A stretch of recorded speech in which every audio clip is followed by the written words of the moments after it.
Everyone. तो आज हम 9th क्लास का चैप्टर स्टार्ट करने जा रहे हैं। ये हमारी 9th क्लास से रिलेटेड पहली क्लास होगी जिसका सेकंड चैप्टर स्टार्ट करने जा रहे हैं।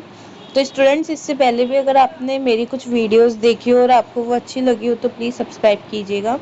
तो चैप्टर का नाम है cell the building block of life.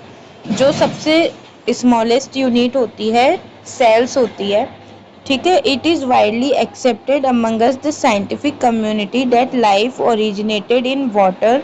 Some researchers believe that life may have originated in small water pools with changing environmental conditions rather than in the oceans. Hot springs are examples of such environments. In India, the hot springs of Puga Valley in Ladakh maintain very high temperature, nearly at the boiling point of water, even in a cold climate. These environmental conditions seem to be similar to those on the early Earth about 3.5 billion years ago. The organisms living in these hot springs are mostly heat-loving bacteria are called thermophile, which are unicellular.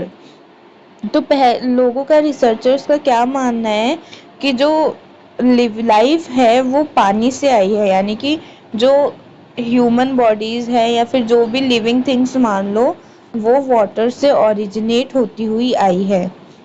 और जो लद्दाख में जो Puga valley है उसमें high temperature रहता है जबकि cold climate है वहाँ पे, ठीक है।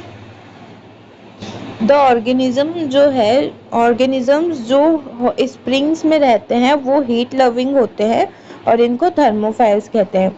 Scientist from Birbal Sahni institute of palaeo sciences Lucknow studied these hot springs and found that calcium carbonate formed rapidly around them. जो उन्होंने हॉट स्प्रिंग्स में ये पता किया कि जो कैल्शियम कार्बोनेट होता है उनके आसपास फॉर्म होता रहता है जो लिविंग थिंग्स होती है। These deposits may have protected early organic molecules from harmful radiations. और ये मिलके क्या करते हैं, जो ऑर्गेनिक मॉलिक्यूल्स होते हैं उनको harmful radiation and extreme conditions से बचाते हैं। And they may have also helped in the formation of first protective membrane the barrier that defines a cell. और ये बताते हैं कि यहीं से ही पहली जो प्रोटेक्टिव मेम्ब्रेन है वो बनी थी और उसको क्या कहते हैं, सेल कहते हैं। यानी कि ये उसे प्रोटेक्ट करता है और प्रोटेक्ट करते टाइम उसके चारों तरफ क्या बनाते हैं, एक मेम्ब्रेन बना देते हैं जिसे सेल कहते हैं। All living organisms are made up of cells. जितने भी लिविंग ऑर्गेनिजम्स हैं वो सेल से मिलकर बने होते हैं। The cell represents the basic level at which life exist. Some organisms such as bacteria or yeast consist of only one cell or unicellular, while others like plant, fish, birds and humans are made up of millions of cells जिन्हें multicellulars कहते हैं। जो bacteria और yeast होते हैं वो एक ही cell से मिलकर बने होते हैं इसलिए उन्हें यूनिसेलर कहते हैं। और जो बहुत सारी सेल्स से मिलकर बने होते हैं उनके मल्टीसेलुलर्स कहते हैं। उनके एग्जाम्पल्स क्या, plants, fish, birds and humans. A group of similar cells performing similar functions forms tissues. अब क्या करते हैं कि अलग अलग तरह के सेल्स होते हैं, मिलियंस ऑफ सेल्स होते हैं, उनके पार्ट्स होते हैं। कुछ सेल्स मिलके एक तरह का काम करेंगे, कुछ सेल्स मिलके किसी और तरह का काम करेगी और ये सेल्स मिलके क्या करते हैं, टिश्यूज फॉर्म करते हैं। Different tissues are organized to form an organs and several organs. जो अलग अलग तरह के टिश्यूज़ है वो मिलकर एक ऑर्गन बनाते हैं और organise to form an organ and several organs work together to form a organ system. और बहुत सारे ऑर्गन मिलकर ऑर्गन सिस्टम बनाते हैं जैसे the nasal pores, nasal cavity, trachea and lungs are form respiratory system. तो अगर ऑर्गन है, कौन कौन से ऑर्गन्स जो है वो रेस्पिरेटरी सिस्टम बनाते हैं, तो नेजल पोर्स है, नेजल कैविटी है, ट्रैचिया है एंड लंग्स है। Even when cells are organized into tissues, organs, and organ systems, the cell remains the fundamental unit of structure. जो सेल्स है वो मिलके टिश्यूज़, ऑर्गन्स और फिर ऑर्गन सिस्टम बनाती है, लेकिन फिर भी ये सब करने के बाद भी जो फंडामेंटल यूनिट जो होती है ऑर्गेनिज्म की, जो लिविंग ऑर्गेनिजम्स होती है उनकी, वो होती है cell. This makes us wonder how such tiny cells perform so many different activities. What are the different components of a cell, कि सेल के क्या क्या कंपोनेंट्स हैं. How do cells in our body communicate with each other. जो cells है वो different cells के साथ कैसे वर्क करती है और क्या क्या फंक्शंस करती है. Do cells live forever or do they die. In this chapter we will explore the answer to these questions as we enter the fascinating world of cells. अब देखो इस ब्लॉक डायग्राम में दे रखा है कि the size of the object and its visibility through unaided to aided eyes. क्या होता है ना कि अनएडेड आइज मीन्स कि जिसे हम आंखों से देख सकते हैं प्रॉपरली, और एडेड आइज का मीन्स है जिसके लिए हमें माइक्रोस्कोप या डिफरेंट इंस्ट्रूमेंट्स की ज़रूरत पड़ती है. ओके, तो size of objects and its visibility. तो रॉकेट जो है उसको हम क्या कर सकते हैं, अपनी आइज़ के थ्रू देख सकते हैं. नीम ट्री हो गया, ओके, ह्यूमन आई हो गया, ग्रेट इंडियन बस्टर्ड जैसे जो भी पक्षी वगैरह है उनको, चिकन एग हो गया. और जो ह्यूमन आई की जो मिनिमम रेंज जो होती है वो कहाँ तक देख सकता है, वो है 25 centimetre. Okay, proper fish egg जिसे हम देख सकते हैं. उसके बाद आता है amoeba most plant and animal cells. इनकी सेल्स जो होती है उनको हमको माइक्रोस्कोप की ज़रूरत होती है. न्यूक्लियस होता है, मोस्ट बैक्टीरिया होते हैं, माइटोकॉन्ड्रिया होते हैं.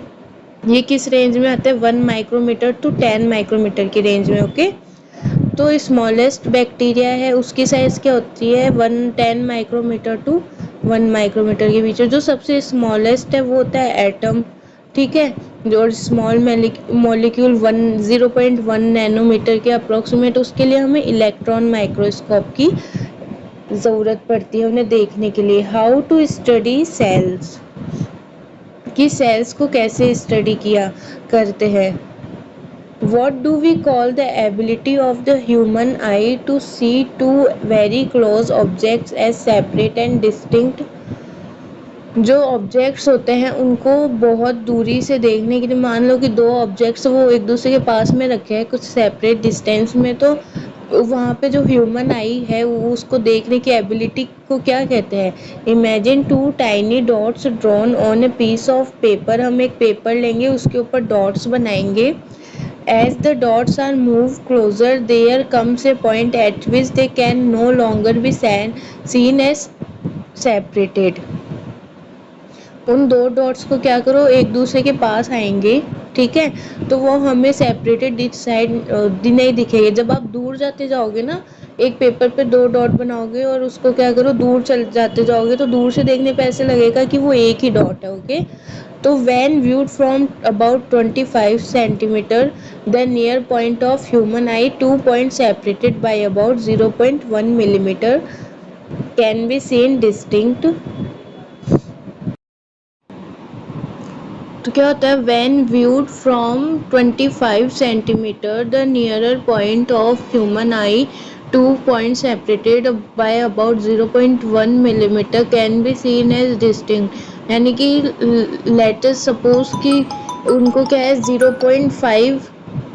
0.1 मिलीमीटर की डिस्टेंस पे रखा है, ठीक है, तो उनको, और जब ह्यूमन आई की जो नियरर पॉइंट होता है ना जहाँ तक वो क्लियर दे सकता है वो 25 सेंटीमीटर, और उससे आगे उसको क्लियर नहीं दिखाई देंगे ह्यूमन आइज को। तो 25 सेंटीमीटर के आगे देखने पे ऐसे लगेगा कि वो दोनों एक सिंगल पॉइंट ही है। तो इसे क्या कहते हैं, this is called limit of resolution, okay, of the human eyes which is 0.1 millimetre. A cell is usually too small to be seen by the unaided eyes। जो सेल होता है उसको हम आईज से नहीं देख सकते नॉर्मली, जैसे हम बाकी चीज़ें देख लेते हैं, जैसे आप अपनी बुक्स को देख लेते हैं, हम एक दूसरे को देखते हैं। This raises an important question, how have cell biologist studied the structure and function of cells that are much smaller than the limit of resolution of the human eye। तो ये एक इम्पॉर्टेंट क्वेश्चन है कि scientist ने कैसे study किया होगा। You have learned about convex lens। A convex lens or combination of lenses, that is an objective lens and an eyepiece, are used for the magnification of an object to make it appear larger। जैसे आपने 8th class में देखा होगा इस तरह के lens, wait, इस तरह का लेंस होता है कॉन्वेक्स लेंस, ओके। और ये जो कॉनकेव लेंस है उसकी स्ट्रक्चर इस तरह से होती है, okay.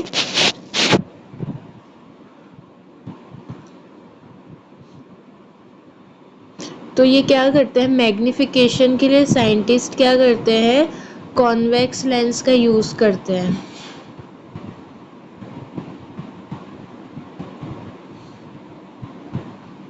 Robert Hooke was the first person to observe a cell in 1665 using a self-designed microscope। Robert Hooke ने एक माइक्रोस्कोप डिज़ाइन किया और उसकी हेल्प से उन्होंने सेल को ऑब्जर्व किया। Capable of about 200 to 300 times magnification while examining a thin slice of cork, he observed small box-like compartments and named the cell in। ठीक है, उन्होंने क्या किया, माइक्रोस्कोप से देखा और उसका मैग्निफिकेशन कितना हाई था, 200 टाइम्स हाई था, इतना अच्छा रिजोल्यूशन था उसका। वाइल एग्जामाइनिंग, उन्होंने एक थिन स्लाइस ली कॉर्क की और उन्होंने ऑब्जर्व किया कि जो सेल की जो स्ट्रक्चर होती है वो एक स्मॉल बॉक्स की तरह होती है, कि वो एक स्मॉल बॉक्स की तरह होती है इस तरह से। एंड नेम द सेल, और इन बॉक्सेस को उन्होंने, इन बॉक्स या कंपार्टमेंट को उन्होंने सेल नाम दिया। उन्होंने क्या कि एक थिन स्लाइस ली, फिर ना ऐसे बॉक्सेस के स्ट्रक्चर ऑब्जर्व करी, ठीक है, और इन स्ट्रक्चर्स को उन्होंने सेल नाम दिया।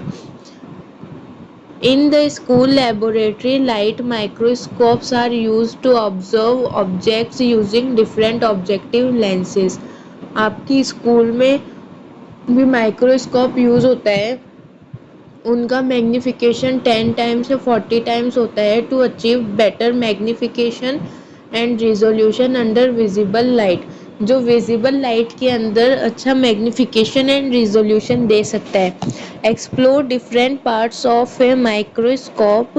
अब हम क्या करें, यहाँ पे एक माइक्रोस्कोप की स्ट्रक्चर दे रखी है आपको, ठीक है, इस बुक में, और उनको हमें एक्सप्लोर करना है हमारी लेबोरेटरी में, आपकी जो स्कूल की लेबोरेटरी है। And use it to observe fine structures of various materials. और इसमें जो जो मटेरियल्स लगे हुए हैं उनकी स्ट्रक्चर देखनी है। Under the microscope you will see A magnified image of an object. यहाँ क्या किया जाता है कि यहाँ पे एक ऑब्जेक्ट को रखा जाता है, ठीक है, और फिर यहाँ से क्या करता है, ऑब्जर्वर होता है या फिर कोई भी आपके स्कूल में, यहाँ से आप उस ऑब्जेक्ट को या थिन स्लाइस को देखो और आप बहुत सारी चीज़ें ऑब्जर्व करोगे, okay. Apart from the light and electron microscope के बारे में पढ़ लेते हैं हम।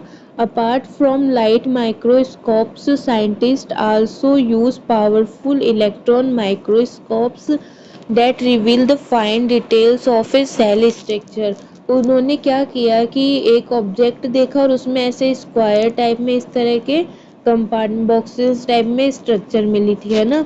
अब क्या किया है कि इलेक्ट्रॉन माइक्रोस्कोप आता है जो इन सेल्स के अंदर की भी स्टडी कर पाता है। Okay, these instrument use a beam of electrons instead of light to produce highly magnified images.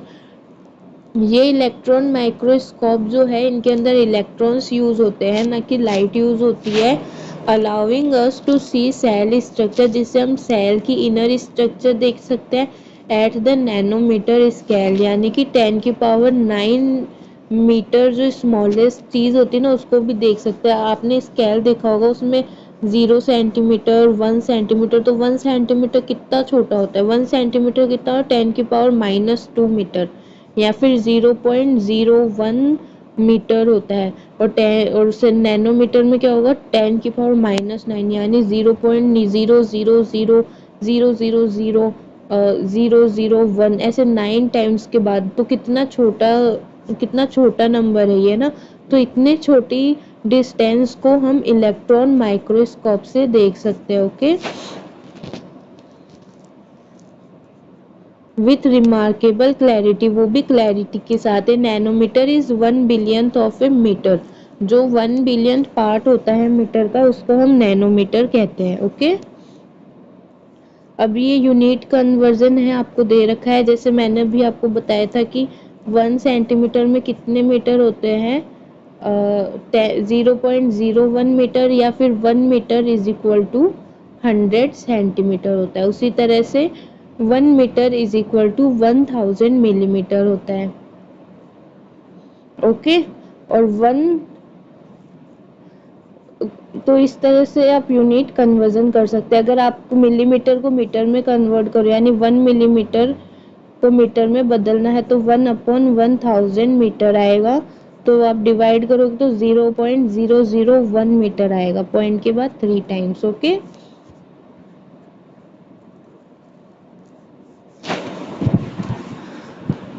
suppose 25 cells are seen along the diameter. In that case the size of one onion cell would be 5000 micrometer upon 25 is equal to 200 micrometer. मान लो आपने एक onion लिया और उसके अंदर क्या किया कि सेल्स है, ये ऑनियन है, इस थिन स्लाइस ले ली ऑनियन की, और उसके अंदर इस तरह से 25 cells present, 1 2 3 4 5 and up to 25 तक सेल्स प्रेजेंट है। ठीक है,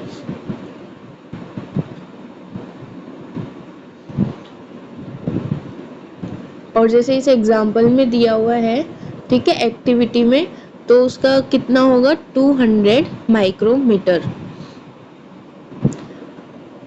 चलो हम ये एक्टिविटी भी देखते हैं। Take a transparent ruler with millimetre markings. आपको एक स्केल लेनी है, वो वाली नहीं जो आप स्कूल में यूज करते हो, मिलीमीटर वाली स्केल लेनी है।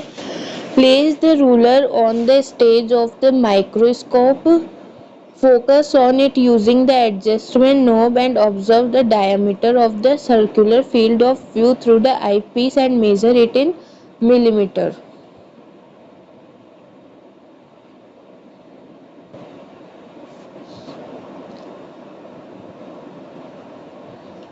इधर ये आपको देखना है, ठीक है, आई पीस से देखोगे, यहाँ पे ये मिरर लगा हुआ है,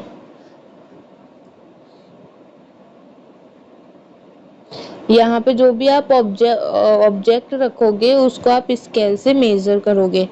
Convert the diameter from millimeter to micrometer. Suppose the diameter of the visible field is 5 millimeter. मान लो कि जो जितना भी आपको दिखाई दे रहा है इसके अंदर आपको स्केल फिट करनी होती है माइक्रोस्कोप में, ठीक है, और उसमें मान लो आपको 5 मीटर आया ऑब्जर्व करने पे, और आपको क्या करना है, उसको माइक्रोमीटर में चेंज करके फिर नोट करना है। तो माइक्रोमीटर में चेंज करेंगे तो जैसे 1 metre is equal to 1000 millimetre होता है, वैसे 1 millimetre is equal to 1000 micrometre होता है। ओके, तो उसको हम 1000 से मल्टीप्लाई करेंगे। अब क्या करेंगे, हम रूलर को हटा देंगे and place N onion peel slide on the stage of the microscope.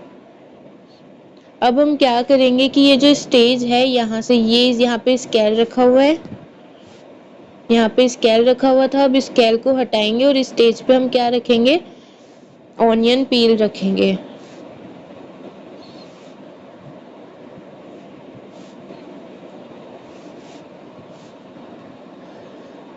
Focus on the slide and count the number of cells present along the diameter of the field of view in one straight line. और इस diameter के along कितनी sales आती है वो आपको find करना है। The real size of the cell using formula, और उसका फार्मूला ये है, आपको रियल साइज बतानी है, ठीक है। जो सेल ऑनियन पील लिया है उसके अंदर जो सेल है उनकी साइज बतानी है देख के, माइक्रोस्कोप में देख के, ओके। स्टूडेंट्स, अगर आपको मेरी ये क्लास पसंद आ रही है और आपने अब तक देखे तो प्लीज़ मेरे चैनल को सब्सक्राइब करना मत भूलिएगा, ठीक है। Suppose 25 cells are seen along the diameter, in that case the size of one onion cell would be 5000 upon 25 micrometre. हमने क्या किया था, 5 मिलीमीटर लिया था ना हमने डायामीटर उसका, जो हमने मेज़र किया था। अगर हमें 25 सेल्स दिख रही है तो एक जो सेल है ऑनियन पील का, जो एक सेल है 25 सेल का 5 मिलीमीटर है या 5000 माइक्रोमीटर का है, तो एक सेल का कितना होगा, 5000 upon 25। If the estimated size of an onion peel cell is 200 micrometer, how much does a light microscope magnifies it? अगर हम इस माइक्रोस्कोप की जगह लाइट माइक्रोस्कोप यूज करें तो the total magnification of a microscope depends on its magnifying power of the eyepiece and the objective lens. Objective lens हम कौन सा यूज कर रहे थे, कॉन्वेक्स वाला, okay. Both the eyepiece and the objective lens have the magnifying power of 10 times, then the total magnification will be 10 times। अगर eyepiece और objective lens दोनों की magnifying power 10 है तो total magnification 100 times हो जाएगा। This means that a cell with an estimated size of 200 micrometer will appear 100 times larger। अगर हम इसको दूसरे लाइट मैग्नीफाइंग से देखेंगे तो जो सेल है वो 200 माइक्रोमीटर से भी 1000 गुना ज़्यादा बड़ा दिखेगा, यानी उसकी और भी ज़्यादा हम स्टडी कर सकते हैं, उसकी और भी माइक्रोस्कोपिक लेवल पे देख सकते हैं। Thus a microscope allows us to see very small structure clearly and is an essential tool for studying the cell structure, और सेल स्ट्रक्चर को स्टडी किया जाता है। Over the year scientist have improved the microscope by improving it their 3 main features. Resolution को improve करके, contrast को, difference in brightness between various parts of an object, and magnification. These improvements have turned microscope into a powerful tool for studying cell.